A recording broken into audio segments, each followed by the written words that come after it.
Orang ini mari kita sebut saja si Pulan. Dan si Pulan punya suatu masalah.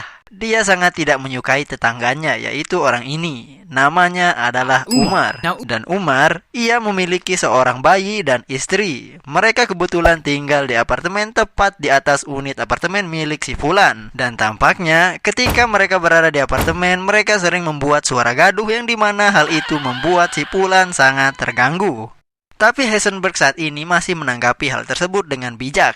Ia meminta secara sopan kepada Umar untuk berjalan lebih pelan-pelan ketika di apartemen, memintanya untuk tidak memindahkan kursi dan meja di malam hari karena suara gaduh dari semua itu sering kali membuatnya terbangun dari tidurnya. Dan Umar tentu menerima semua yang diminta oleh si Pulan, dan bahkan ia meminta maaf juga. Tapi tampaknya hal itu tidak membantu sama sekali. Dan si Pulan tetap menghampiri Umar untuk komplain setiap kali ia mendengar suara-suara yang mengganggu dirinya.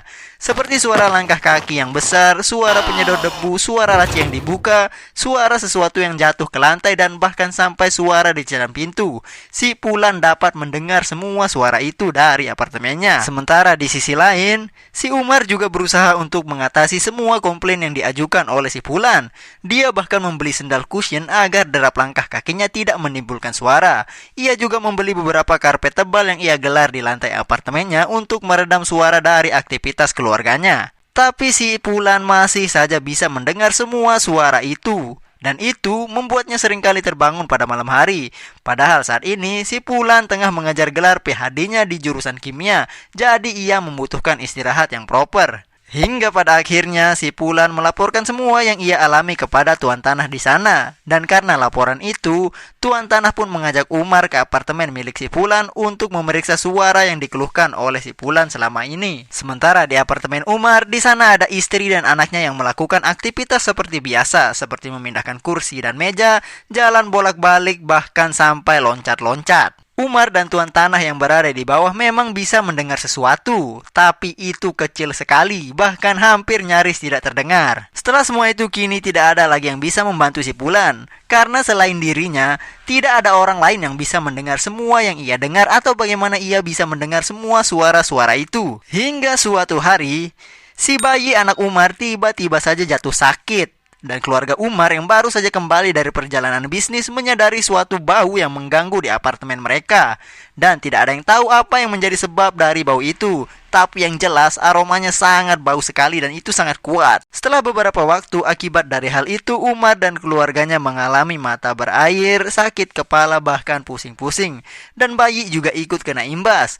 Karena bau itu, ia seringkali mengucek-ngucek matanya, batuk-batuk, gak mau makan, bahkan sampai muntah-muntah. Umar pun mencari-cari dari mana sumber bau itu, tapi tetap saja ia tak bisa menemukannya.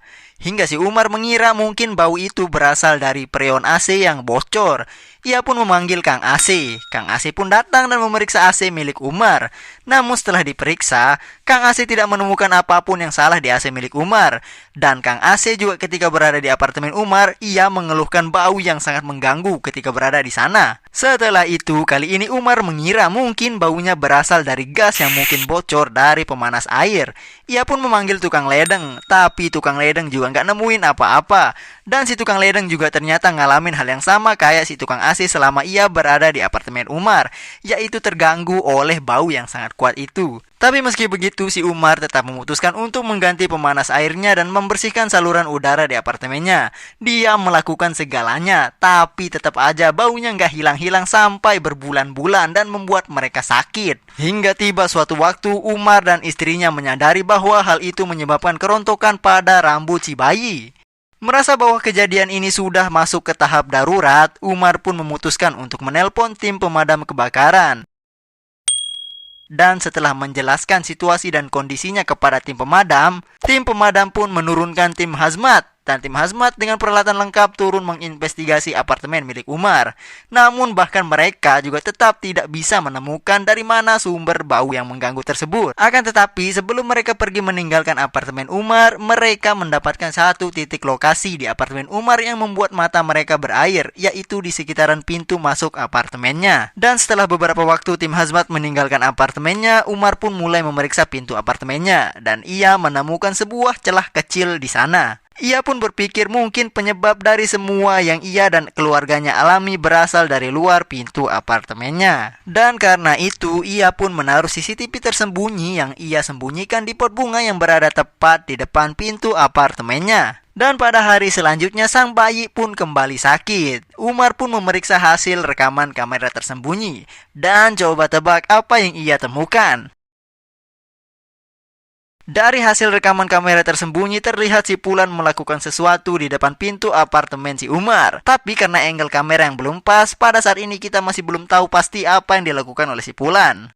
Dan karena hal itu, Umar pun pergi keluar dan mengatur ulang posisi kameranya lalu kemudian kembali menunggu. Dan setelah beberapa hari berlalu, ia pun kembali memutar hasil rekaman kamera tersembunyi. Dan kali ini, kita mendapat hasil rekaman yang pas, di mana pada rekaman itu terlihat si Pulan di dekat pintu apartemen Umar dan mengisi tabung suntikan dengan suatu cairan lalu kemudian menyuntikannya ke celah pintu apartemen si Umar. Selama ini ternyata si Pulan telah secara sengaja meracuni Umar dan keluarganya.